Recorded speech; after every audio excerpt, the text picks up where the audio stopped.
سڵاوتان نەبێت لە شارپرێسەوە هەواڵی ڕۆژتان پێشکەشەکەم سەرەتاش بە گرنگترین ناونیشانەکان دەست پێ دەکەم.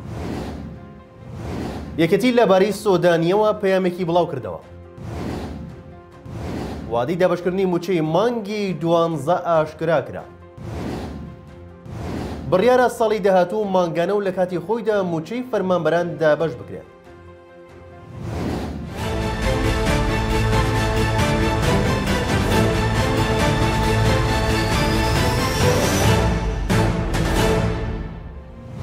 مەکتەب سیاسیەکی یەکێتی ئاشکرا دەکات خەڵکی هەرێمی کوردستان کار دەکات لە پێناو سەرکەوتنی حکوومەتەکەی سۆدانی.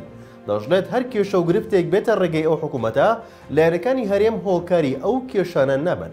ڕاشی دەگەینێت هەوڵەکان بەردەوامن بۆ گفتوگۆی ڕاستەخۆی نێوان یەکێتی و پارتی.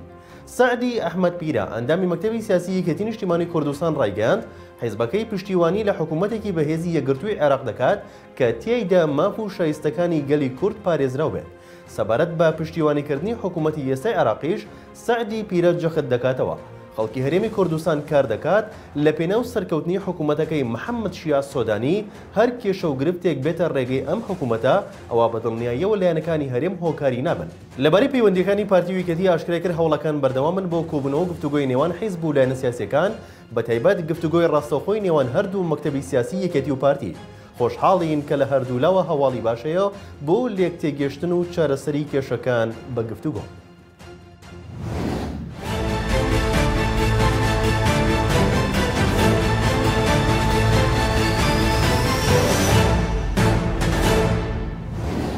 علی حەمەسەڵاح ئەنجامی بەدوادەچوونێکی ئاشکرا دەکات لەبارەی ئەو 400 ملیاری بەغدا بەنیازە ڕەوانەی هەرێمی کوردستانی بکات.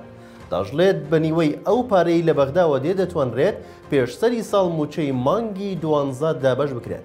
ئەو ئەندەمەی پەرلەمانی کوردستان باز لەوە دەکات پرسیارمان کرد ئەو پارەی بەغدا نردوێتی بە ناوی تەواوکاری موچەیە بۆ مانگەکانی 11 و 12 لەو پارەیەش 172 ملیار دیناری بۆ زۆنی سلێمانیە و 228 ملیاریشی بۆ زۆنی هەولێر و دهۆکە. موچەی مانگی 11ش بەبێ بەغدا ئامادەیە. علی حەمەسەڵاح دەژڵێت بۆ مانگی 12 داهاتی نەوت لە 25 مانگەوە دەگەڕێتەوە. دەتوانرێت بە 200 ملیاری بەغداوە پێشسەری ساڵ موچەی مانگی 12 بدرێت. 200 ملیار دیناریش دەمێنێتەوە.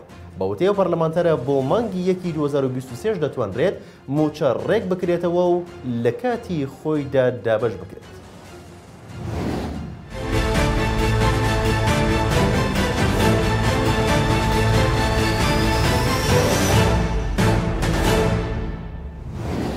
سەرچاوێکی وەزارەتی دارایی و ئابووری حکوومەتی هەرێمی کوردستان هەواڵێکی خۆش بە موچەخۆران دەدات و ڕای دەگەێنێت بەر لە کۆتایی هاتنی ئەم ساڵ موچەیەکی دیکە بە فەرمانبەران دەدرێت.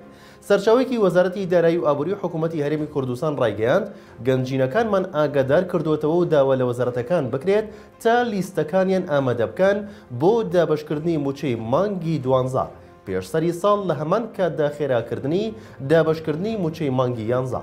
باسی لەوەش کرد تا ئێستا بڕیارەکە بەو جۆرەیە ڕۆژی یەکشەمەی داهاتوو 26 ئەم مانگە دەست بە دابەشکردنی موچە بکرێت و تا دەی مانگی یەک سەرجەم وەزارەتەکان موچەکانیان وەرگرن. خێراکردنی دابەشکردنی موچەی مانگی 11 و پێشخستنی دابەشکردنی موچەی مانگی 12 لە کاتێکدایە ئێوارەی سیانزەی ئەم مانگە.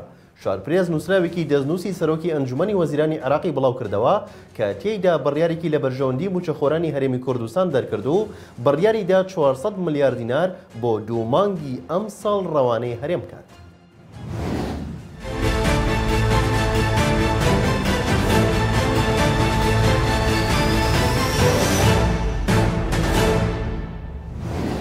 بانکی ناوەندی عێراق لەسەر بەرزبوونەوەی بەهای دۆلار بەرامبەر بە دیناری عێراقی زانیاری نوێ ئاشکرا دەکات و بەرزبوونەوەکەش بە سادە و ئاسایی ناو دەبات. بانکی ناوەندی عێراق لە ڕوونکردنەوەیدا دەڵێت ئەوەی ڕوویداوە بەرزبوونەوەیکی ئاسایی و سادەیە لە بەهای دۆلار بەرامبەر بە دینار.